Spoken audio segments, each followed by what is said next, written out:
Salve Maria Santíssima, Máximas Eternas, de Santo Afonso de Ligório. Retrato de um homem pouco depois de sua morte. És pó, e pó te hás de reduzir. Gênesis 3,19. Um momento depois da morte. Considera, ó homem, que foste formado de terra, e a terra hás de voltar. Dia virá em que hás de morrer, ser lançado numa sepultura, entregue à corrupção e aos vermes, que te cobrirão, tornando-se o teu único vestido, conforme a expressão de Isaías, em Isaías 14, versículo 11. Tal é a sorte reservada a todo e qualquer homem, quer nobre, quer plebeu, príncipe ou vassalo. Saída do corpo com o último sopro, a alma irá para a sua eternidade e o corpo se demudará em pó. Salmo 103, versículo 29. Hás de tirar-lhes o espírito que os anima. Deixarão de viver e voltarão a ser pó. Representa diante dos teus olhos uma pessoa que acaba de morrer. Considera esse cadáver ainda estendido no seu leito. Vê essa cabeça inclinada sobre o peito, esses cabelos em desalinho e ainda banhados de suor da morte. Os olhos encovados, as faces cavadas, o rosto lívido, a língua e os lábios quase negros, todo o corpo inerte e frio. Sente-se arrepios em presença deste quadro. Quantos, ao verem um parente ou um amigo defunto, mudaram de vida e renunciaram ao mundo? Sobe de ponto o horror quando o cadáver entra em decomposição. Ainda não decorreram 24 horas sobre a morte desse jovem e já a infecção se faz sentir. É necessário abrir as janelas e empregar desinfetantes. Apressa-se a saída para a igreja e o enterramento, com receio que empeste toda a casa. Se esse corpo é de um nobre ou de um rico, o cheiro que exala será ainda mais insuportável, nota Santo Ambrósio. Eis, pois, em que veio parar esse orgulhoso e libertino, acolhido e estimado ainda há pouco nas reuniões, agora só inspira repulsa e horror a quanto os veem. Os próprios pais procuram afastá-lo de casa, quanto antes é encerrado num caixão e levado para a sepultura. Ainda há pouco talvez era admirado pelo seu espírito, pela sua delicadeza, pelas suas belas maneiras, pelos seus ditos jocosos. Veio a morte e lançou sobre ele o esquecimento. Salmo 9, versículo 7. Ao ocorrer a notícia da sua morte, divergem as opiniões. Dizem uns que ele era geralmente estimado.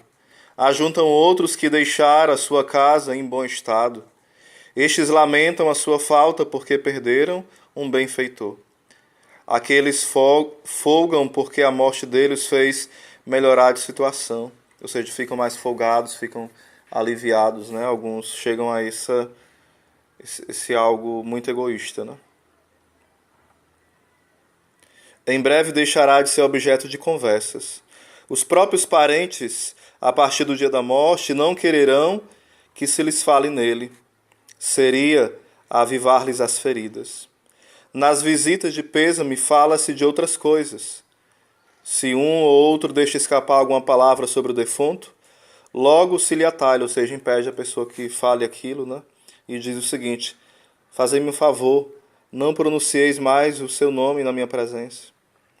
Considerai agora que é isso mesmo que tendes praticado na morte dos vossos parentes e amigos.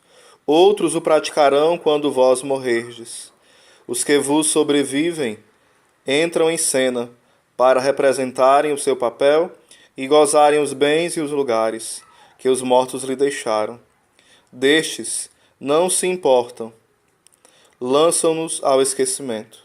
Nos primeiros tempos, ainda os vossos parentes lamentarão a vossa morte, mas isso será apenas por alguns dias. Recebida a herança que lhe couber, em breve se resignarão e até se darão por satisfeitos. Naquele mesmo quarto em que destes a alma a Deus, em que Jesus Cristo proferiu a vossa sentença, aí se dançará, se comerá, se folgará e rirá como antes. E a esse tempo, onde estará a vossa alma? Continuando a meditação sobre a morte, o cadáver na sepultura. Quereis, ó cristãos, ver ainda melhor o que sois? Segui o conselho de São João Crisóstomo. Ide postar-vos à beira de uma cova. Contemplai aquele pó, aquelas cinzas, aqueles vermes e gemei. Vede o cadáver primeiro lívido, depois espantosamente negro. Cobre-se em seguida de uma espécie de bolor embranquecido e repelente. Deixa escorrer um líquido espesso e infecto que se infiltra na terra. Nele se gera em breve uma multidão de vermes. De mistura com esses insetos vorazes, correm também a apacentar-se os atos. Uns assaltam o cadáver pelo exterior, outros penetram nas entranhas. As faces e os lábios despegam-se, os cabelos caem, o peito despoja-se, depois os braços e as pernas.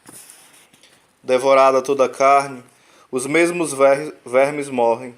Por fim, o que resta desse cadáver é apenas um esqueleto fétido, que com o tempo ainda se desconjunta, separando-se do tronco e a cabeça e os ossos uns dos outros. Eis o que é o homem. Daniel 2, versículo 35. Um pouco de pó que o vento arrebata da eira do ceifador. Onde está aquele potentado que era o encanto e a alma das reuniões? Entrai nos seus aposentos, já não se encontra lá. Outro dorme no seu leito, as suas armas, os seus vestidos, tudo passou a outros donos. Quereis vê-lo a ele próprio? Aberai-vos desta sepultura, onde não resta dele mais que um pouco de pó e alguns ossos mirrados. Meu Deus, esse corpo outrora alimentado com tanta delicadeza, vestido com tanto luxo e animado com tantos cuidados por uma multidão de criados, volveu-se nisto em tão pouco tempo. Como fostes discreto, ó santos do céu, em mortificardes a vossa carne cá na terra, por amor de Deus, único objeto das vossas afeições.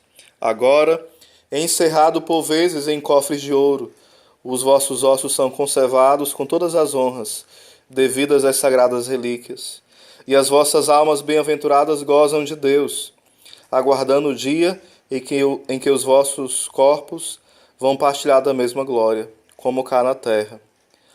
Partilharam das mesmas cruzes. Sabe amar verdadeiramente o seu corpo, para lhe preparar uma felicidade eterna. Quem o sujeita à mortificação cristã nesta vida, recusando-lhe os prazeres que o levariam a uma desgraça sem fim. Que neste dia o Senhor nos ensine a meditar sobre a morte, para que a convenção, para que o perdão, para que a esperança possa brotar no nosso coração. Nunca o desespero, nunca o desânimo, nunca que prevaleça o medo, mas a graça de Deus. Amém.